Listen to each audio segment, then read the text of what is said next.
Well, the men's college basketball transfer portal continues to grow as we see an increase in NIL budgets, Harry Lyles Jr. We see an increase in revenue sharing, and that's likely not going to change. In fact, it's probably going to expand even more as we go down the road. But that also leads us to starting to grade some of the players, where they started versus where they ended up. Some of these transfer portal players just are having much more success than some others. That's how it's going to happen. You're going to swing and you're going to miss on some. So here's today's class, and we're going to be giving grades on each of these players, how they have fared at their new spots. And I'm going to start with our friend John Tonje over at Wisconsin. Now, Lyles, our friends at 24/7, they ranked the top 500 transfer portal players. Any idea where John Tonje ranked at the end of last season? Oh, God, he couldn't be as far as I think he was, is he? He is. 446 out of 500 Woo. is where John ranked. Now, to be fair to our friends at 24/7, John Tonje didn't play a ton at Missouri. He was injured for a good chunk of that season. I'm giving him an A+ at Wisconsin. He is single-handedly responsible for making Greg Gard's team a legit Final Four contender, and I would even, dare I say, put him up on that first, second team All-American list right now. Yeah, absolutely. That's a fantastic pick, and he's a great example of what makes the portal just such a great opportunity for guys, is because you get to see success stories like that one, which is why I'm going to start with Memphis guard P.J. Haggerty, because to me, this is how you get the absolute most out of the transfer portal. He started at TCU. He got hurt and got redshirted. He went to Tulsa, where he was 15th in the country in scoring. Now he's at Memphis and has turned into an elite shooter at almost 41% from three-point land. I am going to give him an A+. This Memphis team is 22-5, ranked 18th. That is the type of portal success story I could get behind. Sneaky good defensive player as well. Yeah. Like 2 steals per game, I think, for Penny Hardaway's team. So, yeah, a great one there for P.J. Haggerty. Unfortunately, for my UConn Huskies, not all of the transfers have really fit in great with Danny Hurley. Aidan Mahaney is one of those that just hasn't really found his groove in the backcourt for the two-time defending national champions. And coming over from a St. Mary's team in which he averaged 14 points per game over the last 2 years in the West Coast Conference. He was a two-time, all-conference player, and then comes over to UConn. It just has not worked. It's been a real struggle. About 4.5 points per game, and I'm going to go with a C- here. And look, but this is going to be the story for a lot of teams. It's not always going to work out your way, and sometimes it's just not going to be a good fit. It happens, and I'm going to stay on that same trend with a player that we loved last year. Oh, big Robbie fan of Avila. Mr. Specs. Transferred to St. Louis to stay with his coach. Given all the success that they had last season at Indiana State. Credit the loyalty. Yes, and I absolutely love that, and that is also a benefit of the portal, to Robbie Avila's credit. Has regressed slightly, statistically speaking, has been mostly the same player, though.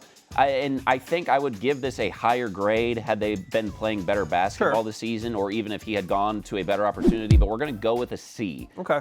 With still room to improve there for him in that St. Louis Billikens team. A-10 was a tough conference this year, too. Yeah. I think that kind of flies under the radar a little bit. All right, my last player, Kadary Richmond. Now, the Big East, big fan of the Big East, obviously, as you can tell.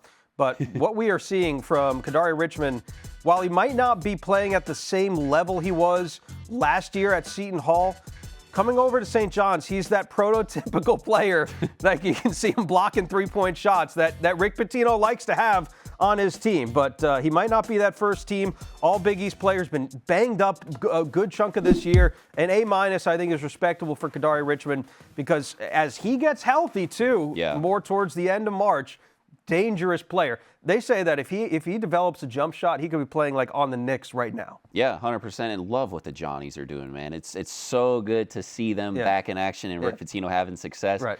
I'm going to go with another success story. Elijah Martin, Gainesville's own. Yes. Now playing for the Gators. Obviously was on those FAU teams that were so great, made that magical tournament run. Yep. This is another one of those portal success story where, look, you start off in one place, you build yourself up, and you become the player that perhaps even he did not know that he could become.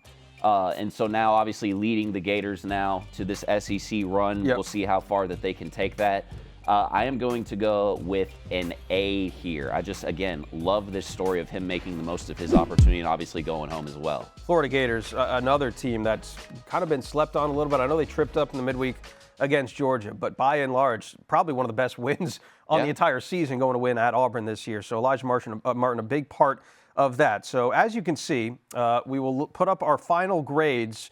And this is kind of what you're going to see. There's a lot of success stories out there, like the John Tonjes, like the Haggertys, but certainly the Avilas and the Mahaneys are going to be out there as well. And there are some other ones that just flat out probably wouldn't even get a grade. That's how variant the transfer portal can be. But the transfer portal, again, it's going to be a huge talking point in basketball, going to be a huge talking point in football as revenue sharing and NIL continue to increase. But it'll continue to evolve. I think overall, by and large, I want to get your thoughts. It's good for the sport in general. Yeah, for sure. And I think for each program, it's been interesting, especially because obviously I do a lot of college football work and meet with coaches and sort of how their approach to the portal and what they're looking for specifically.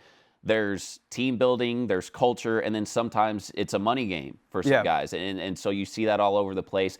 And also just plenty of room for these guys to grow. Because that is one of the beautiful things about college athletics and sports in general, and life in general really, is you have opportunity to grow. And so we're seeing that with some of these guys. And even for a guy like Robbie Avila, who I gave a C to, could end up being an A next year. Never know. And hope it is, because obviously we love watching that dude play college hoops. Same thing with Aidan Mahaney too. Like he probably will be back out on UConn next year. So another year in that system, see how these players get to develop and continue to grow through the transfer portal.